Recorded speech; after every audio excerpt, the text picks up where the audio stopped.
Halo semuanya, apa kabar? Hari ini kita bakal ngobrolin soal hubungan. Eits, bukan gosip ya, tapi hubungan dalam matematika yang ternyata seru banget. Kita bakal bongkar ceritanya mulai dari hubungan yang santai banget sampai ke model pasangan yang paling sempurna.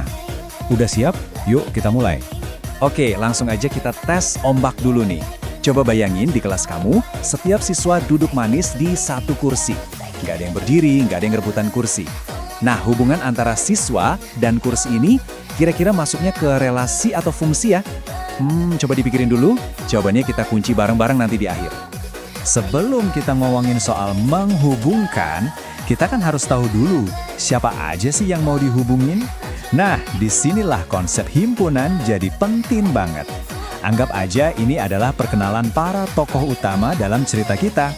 Jadi, himpunan itu apa sih? Gampangnya, himpunan itu sekumpulan benda atau objek yang anggotanya jelas. Kata kuncinya itu jelas. Contohnya, kumpulan siswa kelas 8A. Itu jelas banget, kita bisa sebutin satu-satu namanya kan? Tapi kalau kumpulan siswa yang pinter, nah itu bukan himpunan. Kenapa? Karena pinter itu ukurannya beda-beda buat tiap orang, jadi nggak jelas. Nah, buat nulisin sebuah himpunan itu ada 3 cara. Pertama, pakai kata-kata biasa, misalnya himpunan huruf vokal. Kedua, kita sebutin langsung semua anggotanya, pakai kurung kurawal, jadi A, I, U, E, O. Dan yang ketiga, pakai bahasa matematika yang lebih keren, pakai notasi. Tiga-tiganya ini artinya sama persis, cuma beda gaya nulisnya aja. Oke, kita masuk ke jenis hubungan yang pertama, relasi. Anggap aja relasi ini kayak tahap kenalan atau temenan rame-rame. Aturannya super bebas, pokoknya semua boleh berhubungan dengan siapa aja.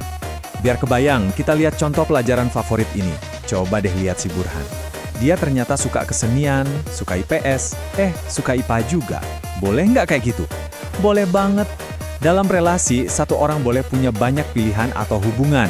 Inilah ciri khas relasi, aturannya santai. Jadi secara resmi, relasi itu ya hubungan apapun dari anggota satu himpunan ke himpunan lain. Sesimpel itu. Pokoknya selama ada panah yang nyambungin dari kiri ke kanan, itu udah sah disebut relasi. Nah, ada 3 istilah penting nih yang wajib kita tahu. Pertama, domain. Ini adalah semua anggota di himpunan asal, alias yang di sebelah kiri. Gampangnya, mereka yang memilih. Kedua, kodomain. Ini semua anggota di himpunan kawan yang di sebelah kanan, alias semua pilihan yang ada. Terakhir, yang paling spesial, range. Range ini cuma anggota kodomen yang beneran kepilih atau kena panah.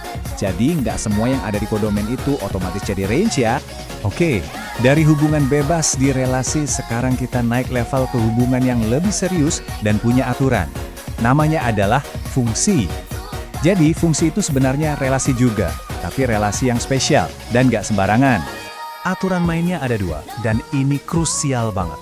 Aturan pertama, setiap anggota di daerah asal alias domain harus punya pasangan. Nggak boleh ada yang jomblo, semua harus ikut main. Aturan kedua, pasangannya harus tepat 1. Nggak boleh kurang, nggak boleh lebih. Alias harus setia, nggak boleh selingkuh. Ingat ya, 2 kata kunci, setiap dan tepat 1. Nah, ini dia beda utamanya. Di relasi, aturannya bebas. Anggota asal mau punya banyak pasangan, boleh. Mau jomblo nggak punya pasangan, juga boleh. Santai. Tapi kalau di fungsi, aturannya ketat. Semua anggota asal wajib punya pasangan. Dan pasangannya wajib kudu harus tepat 1. Coba kita lihat contoh ini. Ini fungsi bukan ya? Kita cek aturannya satu-satu. Aturan pertama, semua yang di kiri punya pasangan. Yap, semua titik punya panah keluar. Aturan kedua, pasangannya tepat 1. Yap, dari tiap titik cuma keluar 1 panah. Loh, itu kok ada 2 panah yang nunjuk ke huruf A? Gak apa-apa. Aturan setianya itu cuma berlaku buat yang di kiri.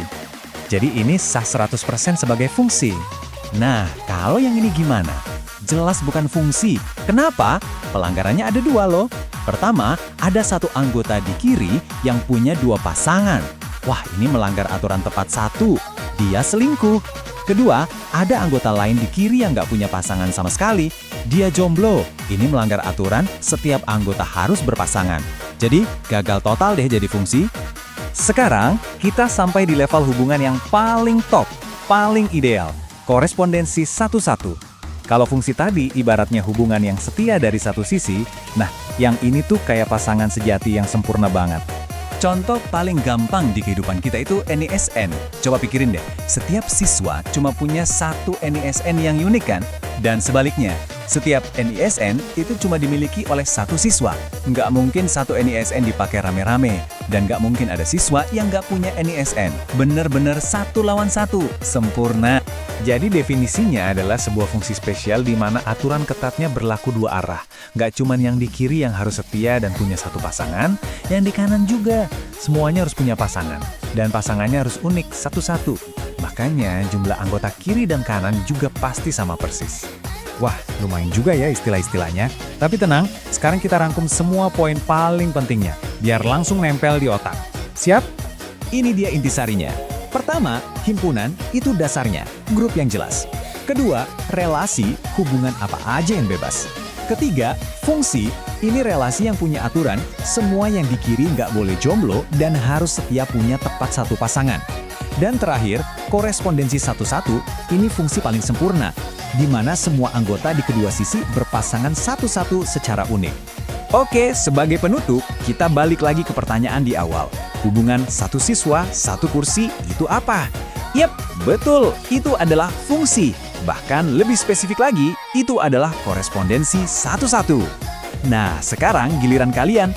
Coba deh lihat sekelilingmu. Selain NISN atau nomor absen, kira-kira apa lagi ya contoh korespondensi satu-satu? Coba tulis ide kamu di kolom komentar. Makasih banyak ya udah nyimak, sampai ketemu lagi di materi berikutnya.